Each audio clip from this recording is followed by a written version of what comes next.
हमारे पास आज analytic function से एक इम्पोर्टेंट कॉन्सेप्ट जो हम साथ लाए हैं आज, पहले उसको बहुत ही ध्यान से पढ़ो, उसके बाद हम उसको प्रूव करने का प्रयास करते हैं, ठीक है।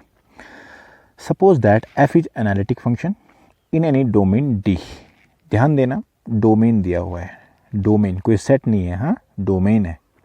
We have derivative of function is 0 in D, then function must be constant. तो इनमें क्या दे रखा है आपको, एफ आपका एनालिटिक दे रखा है, लेकिन एनालिटिक भी कहाँ दे रखा है, डोमेन में दे रखा है। उसी डोमेन में उसका डेरिवेटिव 0 दे रखा है प्रत्येक पॉइंट पे, तब जाके फंक्शन क्या है, कांस्टेंट है। अगर इन तीनों में से एक भी बगावत कर गया तो डायरेक्ट आप फंक्शन को कांस्टेंट बोलने की भूल मत कीजिएगा। दूसरा है कि अगर एनालिटिक फंक्शन का modulus, real part, imaginary part, argument constant हो, या इसके इक्विवेलेंटली हम बोल सकते हैं कि डोमेन की जो रेंज है वो रेंज आपका एक वर्टिकल लाइन हो, सर्कल हो या हॉरिजेंटल लाइन हो विद कांस्टेंट स्लोप, ये हमेशा क्या होता है, कांस्टेंट होता है। आई बात समझ में? चलिए हम, ये काफ़ी इंपॉर्टेंट है और नेट में तो काफ़ी बार पूछा जा चुका है, हाँ काफ़ी बार पूछा जा चुका है इस कॉन्सेप्ट को। चलिए हम ध्यान से देखने हैं। सबसे पहले मैं मान लेता हूँ, लेट, बहुत ही विनम्रता के साथ जितना आप कर सकते हैं, u प्लस आयोटा भी, राइट। अब अगर बात करूँ मैं इसके डेरिवेटिव का, क्या हो जाएगा बेटा, ux प्लस आयोटा vx, और अगर आप इसको CR इक्वेशन से करेंगे तो vy माइनस आयोटा uy हो जाएगा। इतनी बात समझ नहीं, क्योंकि फंक्शन एनालिटिक है और एनालिटिक फंक्शन की एक सबसे बड़ी खासियत होती है कि वो CR इक्वेशन को होल्ड करता ही करता है कि नहीं है। इतना आगे बेटा, लेकिन कह रहा है कि F dash Z will be 0। भैया तुम 0 हो किस में, डोमेन में, then your all partial derivative, all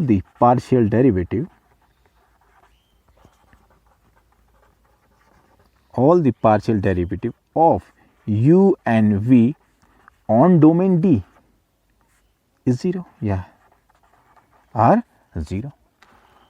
ये क्या हो जाएगा बेटा, 0 हो जाएगा। इसका मतलब u को x के रिस्पेक्ट में करो, u को y के रिस्पेक्ट में करो, v को x के रिस्पेक्ट में करो, v को y के रिस्पेक्ट में रखो, ये पूरा का पूरा क्या आ गया, 0 आ गया। For all z belongs to domain. अब जरा ध्यान देना, इसका u इसका रियल पार्ट है। रियल पार्ट का मतलब ये पूरा का पूरा आपसे रियल वैल्यूड फंक्शन टाइप का बन गया है। अब जब रियल वैल्यूड फंक्शन बन गया है तो वहाँ हमने पढ़ा था कि यदि कोई भी फंक्शन है उसका डेरिवेटिव किसी कनेक्टेड सेट में अगर 0 होता है हर पॉइंट पे, तो वो फंक्शन पक्का क्या होता है, कांस्टेंट फंक्शन होता है। आई बात समझ में?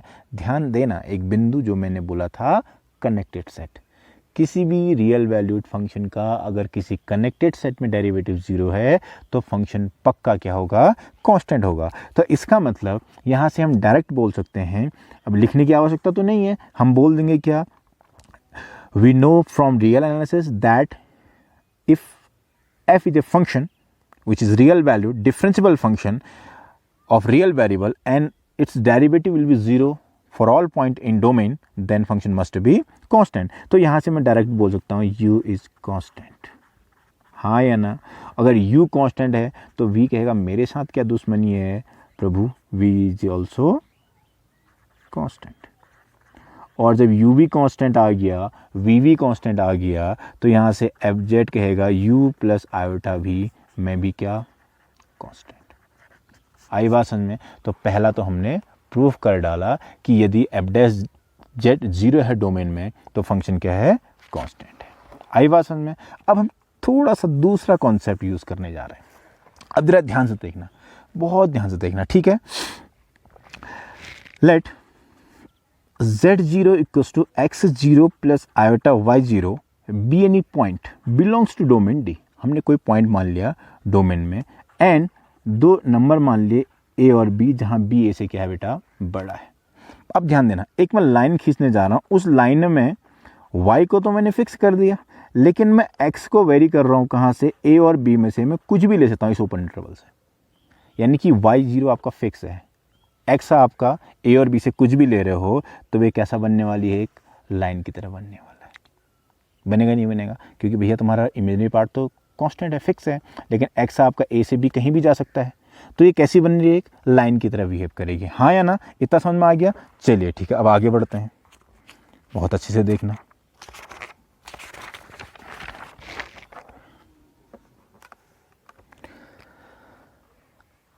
अब क्या बनी, ये लाइन बनी, बनी कि नहीं बनी। अब हम यहां से लिखते हैं if the horizontal line, if the horizontal line L lie in domain D, then a function g defined by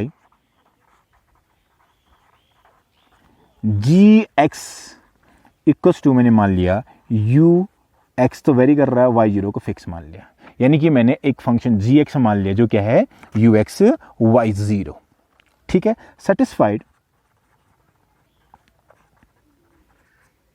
satisfied, इसका डेरिवेटिव क्या होगा बेटा, u x के रिस्पेक्ट डेरिवेटिव कर रहे हो तो x y0, हाँ या ना, और it will be 0। Any problem, x और y0, ध्यान देना x क्या है,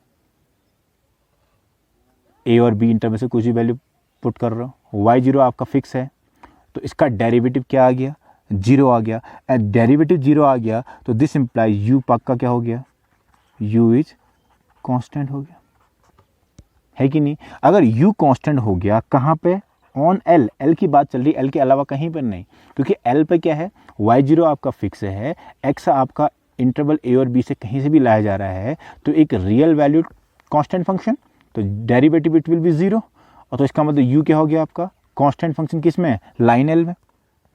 अगर u कांस्टेंट हो गया तो इसका मतलब हम बोल सकते हैं u is constant on each horizontal line segment in d, यानी कि u जो होगा इसी प्रकार, जैसे मैंने कोई point x0 plus iota y0 d से उठाया है, ऐसे किसी भी पॉइंट को उठाऊंगा मैं तो उससे जो लाइन सेगमेंट बन रही किसमें, d में, तो हर लाइन सेगमेंट में u का मान क्या आने वाला है, कांस्टेंट आने वाला है, और u अगर कांस्टेंट आएगा तो ये हॉरिजॉन्टल लाइन हो गया। ऐसे अगर मैं x0 को क्या करूं बेटा, देखो ध्यान से, यहाँ पर x0 प्लस आयोटा y0 था ना, तो मैंने क्या किया, y0 को तो फिक्स कर दिया लाइन में, लेकिन इसको क्या किया, इस x को मैंने ओपन इंटरवल ए बी से लिया, तो एक हॉरिजॉन्टल लाइन बन गई, और हॉरिजॉन्टल लाइन ही इसके लिए जो u था ये कांस्टेंट हो गया किसमें, लाइन l में। तो अगर मैं ऐसे इस पॉइंट को चेंज करूं तो दूसरी हॉरिजॉन्टल लाइन बन जाएगी, तीसरी अगला अलग पॉइंट चेंज करूं तो तीसरी हॉरिजॉन्टल लाइन बन जाएगी। तो कहने का आशय है u जो है इस पूरे डोमेन में जितनी भी हॉरिजॉन्टल लाइन बन रही है उन सब के लिए क्या हो जाएगा, कांस्टेंट हो जाएगा। अब u कहेगा कि मैं कांस्टेंट, तो v कहेगा मेरे साथ क्या दुश्मनी है, तो v कहेगा भैया अगर आप z0 x0 plus iota y0 कोई पॉइंट ले रहे हो तो इस बार लाइन ऐसी लो ना कि x0 को फिक्स कर दो और y को क्या करो, y को ऐसे ले लो, हाँ या ना। तो y को ऐसे लिया तो ये कैसी लाइन बनने वाली, वर्टिकल टाइप की लाइन बन जाएगी, और जब वर्टिकल लाइन बनेगी तो v क्या कहेगा, मैं भी इसमें क्या कांस्टेंट कह देगा। तो इसका मतलब है कि जो हॉरिजॉन्टल लाइन और जो वर्टिकल लाइन बन रही है उनके लिए u और v क्या हो जाएंगे, कांस्टेंट हो जाएंगे। और d आपका क्या है बेटा, डोमेन है, d इज डोमेन, और डोमेन का मतलब ये कनेक्टेड भी है कि नहीं है, इंप्लाइज इट इज कनेक्टेड। और कनेक्टेड सेट की एक खास बात होती है कि इस कनेक्टेड सेट के किसी भी दो पॉइंट को आप किसी भी पॉलीगोनल पाथ से मिलाओ तो पाथ के में जितने भी पॉइंट कंटेन कर रहे हैं वो सारे के सारे इस सेट के भीतर ही लाई करेंगे। ये किसकी खासियत होती है, कनेक्टेड सेट की खासियत होती है। तो कनेक्टेड सेट की एक और खासियत होती है, क्या हम बोल सकते हैं, D can be connected by A polygonal step path consisting entirely such line segment. तो अगर u किसी भी लाइन पे क्या है, हॉरिजॉन्टल लाइन हो चाहे वर्टिकल लाइन हो और कांस्टेंट है, और अगर आपका कनेक्ट सेट कैसा है, कनेक्टेड सेट है, तो इसका मतलब वो पूरे डोमेन के अंदर उसका रियल पार्ट यानी कि अर्थात u क्या हो जाएगा बेटा, कांस्टेंट हो जाएगा। तो यहां से बोल सकते हैं u must be constant in domain D। बाद में कभी थ्योरम आएंगी कॉम्प्लेक्स में कि कैसे आप अगर पाथ कनेक्टेड सेट है तो उसमें अगर किसी पॉइंट पर फंक्शन का डेरिवेटिव 0 है तो कैसे सारे के सारे उस पर 0 बन जाएगा, ये आप धीरे धीरे देखोगे, समझोगे। इतनी बात समझ में आई। तो इसका मतलब u कांस्टेंट हो गया, और एफजेड क्या था बेटा आपका, एफजेड मस्ट इज एनालिटिक, और एनालिटिक है so by CR equation so by C R equation तो यू एक्स बराबर तो वी वाई होता है, और ये कह रहा है मैं जीरो, तो ये भी जीरो, तो इसका मतलब वी भी क्या बोलेगा, मैं भी क्या, कांस्टेंट। और जब ये कांस्टेंट बन गया तो एफ जेड बराबर U plus iota V is also constant.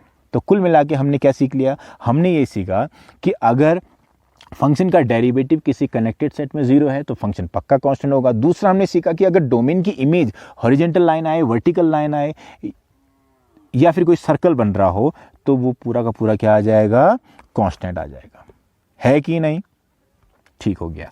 अब तीसरी बात जरा ध्यान देना, अगर मैं एक फंक्शन ले लूं F Z equals to 1 - 1 if mod Z is greater than 1 if mod Z is less than 1। क्या दिक्कत कर रहा है, जबरदस्त एनालिटिक फंक्शन है, जबरदस्त है कि नहीं है।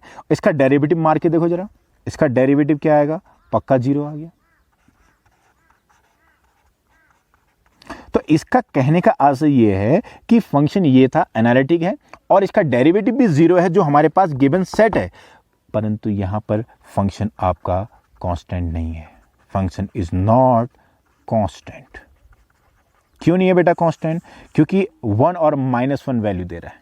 कांस्टेंट का मतलब एक नियत वैल्यू होता है पूरे सेट के भीतर, लेकिन यहां पर क्या है, कांस्टेंट फंक्शन नहीं है। अब ऐसा क्यों है, इसके पीछे अगर जब हम भागेंगे, सोचेंगे, तो हमें एक चीज़ पता लगेगी कि ये सेट आपका कनेक्टेड नहीं है। अर्थात अगर आपने एक सेट ले लिया S जिसमें क्या है, ऐसे कॉम्प्लेक्स नंबर जिनका मॉडुलस 1 से बड़ा है और जिनका मॉडुलस 1 से छोटा है, तो ये सेट आपका कनेक्टेड नहीं है, और कनेक्टेड ना होने की वजह से ये आपका कांस्टेंट फंक्शन बनने की हालत में नहीं है।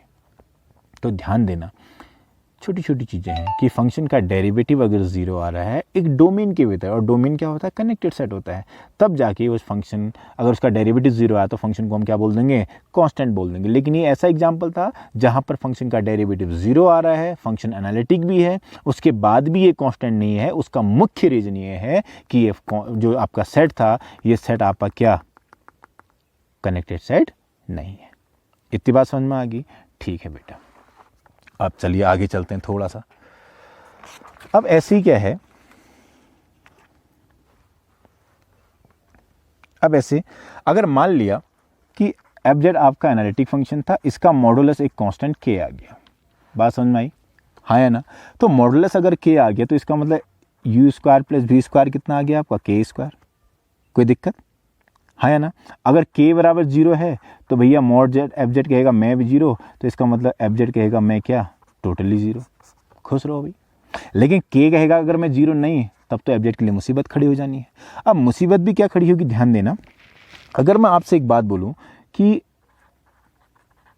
k स्क्वायर था, अगर इसका डेरिवेटिव तो u 2u(x) plus 2v(x) equal to zero, और ऐसे 2u(y) प्लस 2v(vy) बराबर जीरो, यहाँ से ये आ गया, हाँ या ना।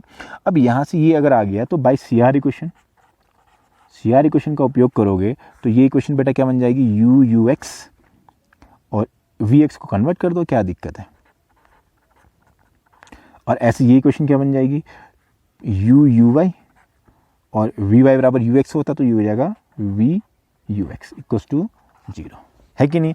अब इन दोनों का स्क्वायर करके अगर ऐड करोगे ना, तो ये राइट साइड में तो जीरो था, तो ये बन जाएगा पता है u square plus we square और u x square plus u y square, और ये कितना आ जाएगा बेटा जीरो। ये इसका मान तो के स्क्वायर है, और ये कितना हो जाएगा एफ डैश जेड का होल स्क्वायर। और आपने तो कहा के तो जीरो नहीं है, जब के जीरो नहीं था तो एफ डैश मॉड जेड का होल स्क्वायर क्या, जीरो, तो एफ डैश जेड क्या, जीरो। तो यहाँ से एफ डैश जेड क्या हो जाएगा, zero for all z belongs to domain D. फिर थोड़ी देर पहले हमने क्या बोला कि अगर कनेक्टेड सेट में अगर फंक्शन का डेरिवेटिव जीरो है तो फंक्शन क्या बोलेगा, मैं क्या, कांस्टेंट, मैं क्या, कांस्टेंट। अब सिमिलरली जो हमने एक चीज़ ये देखी थी, अब मैं आप लोग खुद करेंगे यहाँ पे कि real part of F constant है। भाई रियल पार्ट और एफ अगर कांस्टेंट है तो सी आर इक्वेशन से इमेजिनरी पार्ट भी क्या बोलेगा, मुझे माफ़ करो मैं भी कांस्टेंट, और तुम्हें माफ़ किया तुम कांस्टेंट, तो फंक्शन पूरा कांस्टेंट। ऐसे इमेजिनरी पार्ट ऑफ एफ है, अगर ये कांस्टेंट आ गया तो फिर सी आर इक्वेशन कहेगा भैया रियल पार्ट को तो कांस्टेंट होना पड़ेगा। अब जो रियल पार्ट भी कांस्टेंट हो गया, इमेजिनरी पार्ट भी कांस्टेंट हो गया, ये भी क्या हो जाएगा, कांस्टेंट। आर्ग्यूमेंट एफ के लिए भी सेम कॉन्सेप्ट आएगा कि अगर tan inverse v upon you अगर आपका कांस्टेंट आ रहा है तो वहाँ से u अपॉन v एक कांस्टेंट बन जाएगा। है ना, और वहाँ से उसका डेरिवेटिव निकालोगे, CR इक्वेशन सेटिस्फाइड करोगे, तो वहाँ से भी आपको पक्का रियल और इमेजिनरी पार्ट क्या आने वाला है, कांस्टेंट आने वाला है। और रियल और इमेजिनरी पार्ट अगर कांस्टेंट आ जाएंगे तो फंक्शन पक्का क्या हो जाएगा, कांस्टेंट हो जाएगा। ठीक है, ये काफ़ी इंपॉर्टेंट क्वेश्चन है, इससे रिलेटेड क्वेश्चन आप पढ़ो। बाद में जब आप क्या कहते हैं सिंगुलरिटीज़ पढ़ लोगे, इंटायर फंक्शन के बारे में सब कुछ जानकारी हासिल कर लोगे, तो उसके बाद यही कॉन्सेप्ट बहुत आसान बन जाते हैं, ये वाले। आई बात समझ में? ठीक है, चलिए आज इतना कीजिए, फिर आगे